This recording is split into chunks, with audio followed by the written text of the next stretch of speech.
Good evening mga kababayan. Good morning sa North America at magandang hapon sa Europa.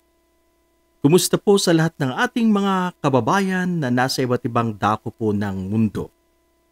Alright, nag-utos ang palasyo na imbestigahan ang secret decision ng ombudsman panahon po ni Samuel Martires. Aba, maganda po ito mga kababayan.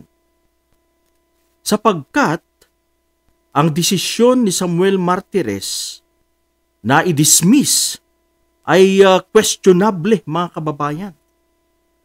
Dahil meron na pong utos noon si Ombudsman Morales na dapat na-dismiss na ito, si Joel Villanueva. Sapagkat ginawa na naman niya noon itong mga kalokohan, itong mga pagnanakaw sa kaban ng bayan.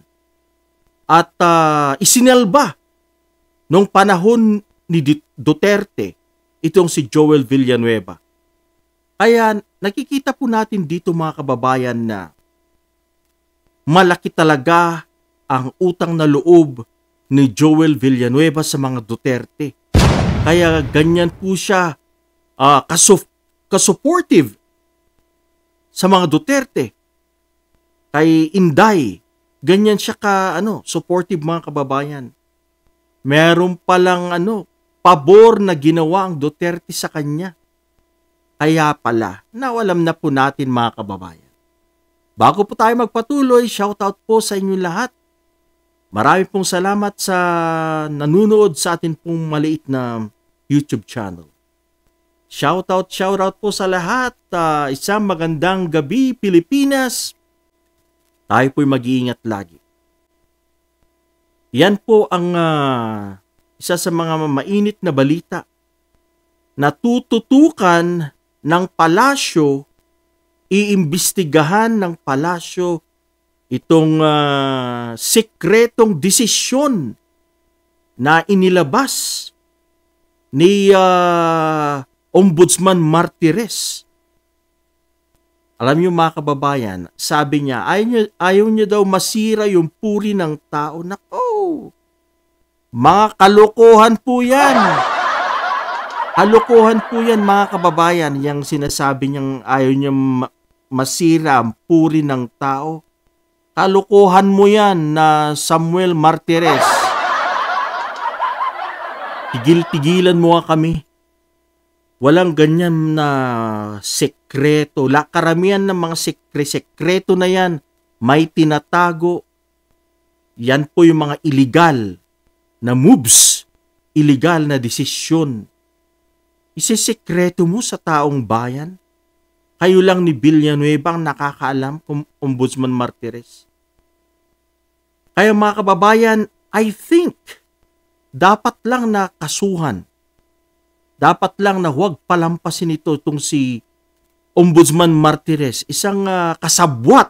Yan po ang perfect na term na pwede po nating maibigay kay former Ombudsman Martires. Kasabwat ito ng Duterte administration.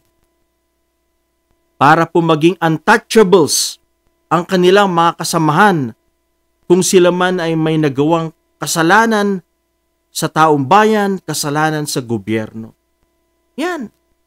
Tapos ano pa yung mga pinagsasabi nito? Sinasabi niya na hindi ako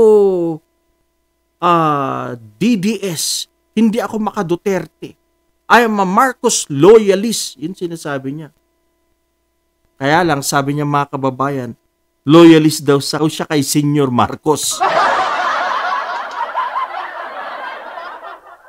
Mukhang malaking galit din ito kay PBBM mga kababayan.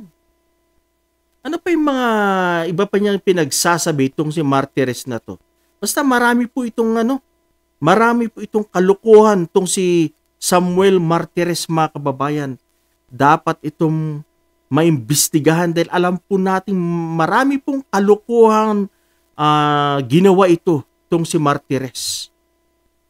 Tama, para po sa atin, maganda yung order ng palasyo na imbestigahan itong si Samuel Martires, mga kababayan. Baka hindi lang po yan.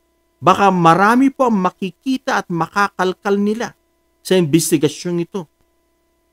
Sigurado marami po mga Duterte allies ang pinalusot nito na dapat sana nakasuhan na bilanggo, pero wala po siyang ginawa. Inupuan po niya. Parang isang manok na inahing nangingitlog. Inupuan, mga kababayan. Kaya mahiya-hiya ka, Samuel Martires. Sigurado po to na malaki po ang natanggap nito para po gampanan ang kanyang tungkulin bilang kasabwat ng Duterte, bilang tao ng Duterte sa Office of the Ombudsman. Marami po itong kasinungalingan. Sinabi pa niyang, Digong just told me na gawin ko ang aking trabaho. Yun lang. Yun pong sinasabi niya. Sino maniniwala dyan? Samuel Martires sa yung pinagsasabi. Gawin mo ang iyong trabaho. Yun lang daw po sinabi ni Digong. Hindi pa ako naniniwala dyan, mga kababayan. Mga obobs lang po ang naniniwala kay Samuel Martires. Gaya ng mga kapwa niya DDS, mga kababayan. So, sana nga ituloy-tuloy ng palasyo na imbestigahan, hindi lang sa flood control. This is a key position. Ang ombudsman dapat pong maimbestigahan talaga ito. Dapat pong ma-follow up. Alam ko po na si dating ombudsman Morales ay isang matuwid na tao. At nakita niya na itong si Joel Villanueva ay dapat na talagang hindi makatakbo, dapat makasuhan, makulong. Actually, nang nangyari po ito, panahon pa niya, junior pa lang siya noon. Nasa kongreso pa lang sa lower house. Ginawa niya na itong trabaho na to. Kalukuhan na to. So pinagpatuloy niya. Ang kalukuhan ito, ang pambabuaya, pagnanakaw sa kaban ng bayan. At siya po ay pinalampas during the time of Digong Duterte.